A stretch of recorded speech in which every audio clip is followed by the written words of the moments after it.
Honestly, this was the hardest part of the assembly and disassembly of this key bed. These springs are all the same size. However, they sit differently based on if it's a white or a black key. The black keys are sitting a little bit lower. The white keys are sitting a little bit higher. I'm glad that when I took it apart, I set them all aside together in series. That way I knew how to put it back together, because this gets complicated if you don't pay attention. Although each of the keys are labeled with the corresponding slot, you kind of have to pay full attention.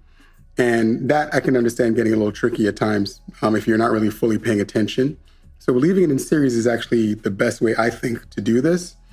Also, you can't put in the black keys after the white keys, meaning as I put this one in, I couldn't put this one in. If I put this one in, I couldn't put this one in.